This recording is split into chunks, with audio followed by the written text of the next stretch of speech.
Découvrons ensemble le contenu après avoir vu les couvertures de Wonder Woman 750. Épisode collector, Wonder Woman récupère évidemment sa numérotation d'origine et nous propose un numéro anniversaire avec un dos carré, 100 pages de BD. Vous connaissez le format, il y a déjà eu Detective Comics 1000, il y a déjà eu Action Comics 1000, et il y en a plein d'autres qui vont arriver. Il y a le Joker 80 ans, on a créé une catégorie, il y a Catwoman 80 ans, avec des couvertures dingues, il y a du Liberme Joe, il y a du Gabriele Dell'Otto, du Artegem, du J. Scott Campbell. Allez voir ces catégories, il y a vraiment des choses étonnantes. Il y a Robin aussi, on va mettre les couvertures en ligne dans la matinée, des très belles couvertures notamment de Frank Miller pour le one-shot de Robin, et Flash, on a mis les couvertures hier, et une couverture de Dell'Otto, vous allez adorer. Moi j'ai penché pour ces deux couvertures, j'ai pas pris la Jim Lee parce que je me suis dit qu'il fallait en laisser un peu aux clients. J'ai pris évidemment, vous me connaissez, la J. Scott Campbell, et j'ai pris la Olivier Coipel, bien entendu, évidemment. Alors au niveau des quantités sur ce comics, on n'a pas poussé comme du Batman. Batman, ça a été la folie l'année dernière, on en a vendu des centaines. Évidemment, Wonder Woman, on y allait mollo, il y en a certains, on a pris que 10 exemplaires, vous voyez, donc on y allait tout doucement parce qu'on veut pas prendre de risques.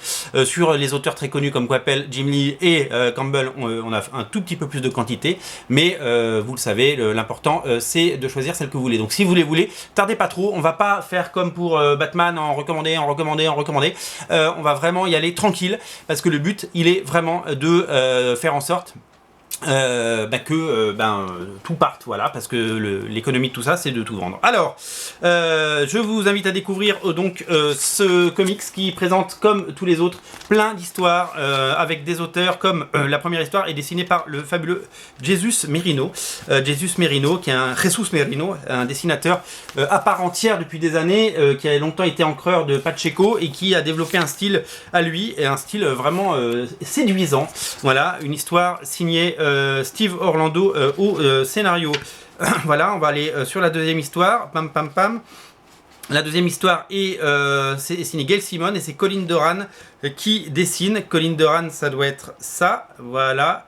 Colin Doran, voilà, vous connaissez son style, c'est très élégant, très soigné, très joli, voilà, c'est vraiment un style qu'on aime beaucoup. La troisième histoire, c'est Makiko Tamaki qui scénarise, et c'est Elena Casagrande qui dessine. On va aller sur Elena Casagrande. Alors, il y a aussi des pin-up, hein. Il y a Lime Sharp, il y en avait une au début, là, c'était Ramona Fradon, voilà, une Wonder Woman très classique. La troisième histoire, je vous l'ai dit, elle est signée Elena Casagrande et Mariko Tamaki. Hop, voilà, c'est très joli aussi. Après, il y a des choses vraiment étonnantes aussi que j'ai vues, qui sont vraiment super chouettes. Une autre pin-up de José Luis Garcia Lopez. Nous avons une autre pin-up de Bilquis Evely. Très joli. Ensuite, l'histoire suivante est signée, je vais regarder dans les crédits, Greg Rucka et Nicolas Scott. Vous connaissez Nicolas Scott, elle fait d'ailleurs une des couvertures. Nicolas Scott est une femme, il n'y a pas de S. C'est une femme et c'est une auteure, dessinatrice de talent. Regardez ce genre de choses. On espère voir ce genre d'image dans le film qui sort, bien entendu, très prochainement, parce qu'il sort cet été, le nouveau. Ensuite, nous avons une histoire, elle est là. L'histoire est signée. Ah, c'est Phil Lester, ça fait longtemps que je n'avais pas vu Phil Lester au dessin, et c'est Camille Garcia au scénario. Phil Lester qui avait fait Green Arrow il y a quelques années, souvenez-vous. Ensuite, nous avons une histoire par un artiste que j'aime beaucoup qui s'appelle Riley Rossmo. Riley Rossmo dans un style assez cartoon, ça change un petit peu de son style habituel, si vous voulez mon avis, mais c'est plutôt sympa. Ensuite, vous voyez, il y a du contenu quand même, hein. On a ensuite une histoire, alors là c'est magnifique, Laura Braga. Laura Braga, elle a fait du Witchblade.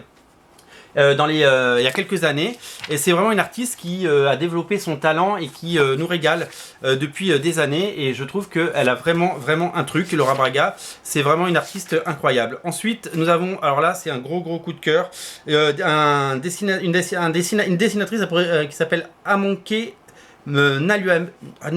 Nahuel Pan, excusez-moi d'avoir écorché le nom, mais je ne le connaissais pas, mais j'ai vraiment été séduit par le dessin. Je trouve que c'est hyper soigné, hyper joli, quoi. C'est vraiment très bon, c'est vraiment hyper technique et c'est vraiment très joli. Je trouve qu'il y a du talent quand on voit des pages comme ça. C'est entre Jim Chung et enfin vraiment très beau. Et à la fin, nous avons une histoire très classique dessinée par Bryan Hitch. Voilà pour les auteurs. Je vous dis, les quantités sont limitées, il ne faudra pas trop tarder si vous les voulez. Moi j'ai pris ces deux, voilà, c'est dans ma collecte et c'est disponible sur originalcomics.fr. Adam Hughes, George Pérez, Jim Lee, bien entendu, Olivier Coipel, J. Scott Campbell, Brian Bolland, ils sont tous là, tous à découvrir sur le site. Le lien est dans le descriptif de la vidéo. Salut!